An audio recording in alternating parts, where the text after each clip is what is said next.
존경하는 1,400만 경기도민 여러분, 김판수 의장님을 비롯한 선배 동료 의원 여러분, 김동연 지사님, 임태희 교육감님을 비롯한 공직자 여러분, 안녕하십니까. 시흥 출신 교육행정위원회 소속 안광률 의원입니다. 오늘 본 의원은 지적 기능 저하로 학습에 제약을 받고 있는 느린 학습자를 교육청이 더 이상 외면해서는 안 된다는 점을 말씀드리고, 교육활동 침해로 힘들어하고 있는 교원을 위해 교권보호관, 전담 변호사, 임상심리사 등 교권 보호를 위한 전담 인력을 권역별 교권보호지원센터에 배치해 줄 것을 촉구하고자 이 자리에 섰습니다. 존경하는 선배 동료 의원님들께서는 느린 학습자란 말을 들어보셨습니까? 느린 학습자란 좁은 의미에서는 지적 능력이 IQ 70에서 85의 경계선 범주에 해당하는 아동을 말하며, 넓은 의미에서는 또래 아이들의 지적 능력에 비해 학습에 어려움을 보이는 아동을 통칭하는 용어입니다. 유사한 용어로 경계성 지능 학생으로 불리기도 하며 교육청에서는 학습 부진 학생으로 관리되고 있습니다. 미국 연구에 따르면 느린 학습자는 인구 분포의 13.6%에서 나타나고 있으며, 이를 학교에 대입할 경우 한 반 24명의 학생들 중 3명은 느린 학습자에 해당한다고 합니다. 하지만 그림에서 보듯 느린 학습자는 지적장애에 해당하지 않고, 그렇다고 비장애 범주에 있다고 볼 수 없기 때문에 느린 학습자들은 우리 주위 학교에서 방치되고 있습니다. 느린 학습자는 전반적으로 학교 교육을 제대로 따라가지 못합니다. 인지 발달의 지연으로 사회적 상황 이해가 어려워 규칙을 빨리 습득할 수도 없습니다. 더욱이 정서 발달 지연으로 인해 감정 조절이 어렵고, 이로 인해 친구 관계마저 잘 맺지 못하는 경우가 많습니다. 심한 경우엔 원치 않은 학교 폭력으로 연루되어 학교 생활을 더 어렵게 만드는 원인이 되고 있습니다.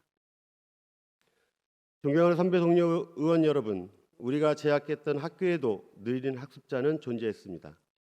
그리고 그들은 학교에서 가르치는 교과 수업의 내용을 제대로 이해하지도 적절한 교수 지도도 받지 못한 채 학교를 졸업했습니다. 그 책임은 역시 올고지 자신과 부모의 몫이 되었습니다. 지금은 우리가 교육을 받았던 그 시절의 학교가 아닙니다. 한 아이가 소중한 시대이고, 한 아이의 꿈도 존중받아야 하는 교육이 되어야 합니다. 느린 학습자가 지적 장애와 비장애의 경계선에서 더 이상 교육의 사각지대에 놓이지 않도록 교육청의 적극적인 대책 마련을 촉구합니다. 다음은 나날이 증가하고 있는 교육활동 침해로부터 교권을 실질적으로 보호하기 위한 방안의 하나로 권역별 교권보호 전담 변호사 배치를 제안하고자 합니다. 보시는 자료는 최근 3년간 경기도에서 발생한 교권 침해 현황 통계입니다.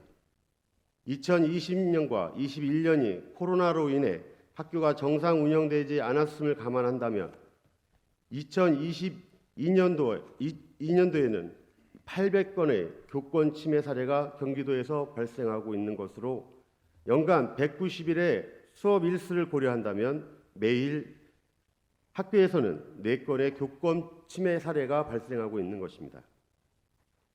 특히 교권 침해의 유형도 갈수록 난폭해지고 있습니다. 상해 폭행과 협박 등 물리력을 동반한 교권 침해 행위가 늘어나고 있고, 이로 인해 교육적 해결이 불가능하여 불가피하게 법률적 대응을 해야 하는 사례가 늘고 있습니다. 교사 스스로 교실에서 아무것도 하지 않는 것이 가장 안전하다는 푸념마저 나오고 있는 현실입니다. 현재 경기도교육청은 작년 3월부터 교권보호지원센터 6곳을 설치하고 운영하고 있습니다. 고양, 용인, 수원 등에 위치한 각각 북부, 남동, 남서 권역을 담당한다고는 하지만 12만 명에 달하는 교원을 지원하기에는 턱없이 부족한 실정이고, 특히 센터에 반드시 있어야 할 교권보호관, 전담 변호사, 임상심리사는 찾을 수 없고, 그 자리를 장학사, 상담사, 주무관 단 3명만이 예방 프로그램을 운영하는 수준에 그치고 있습니다.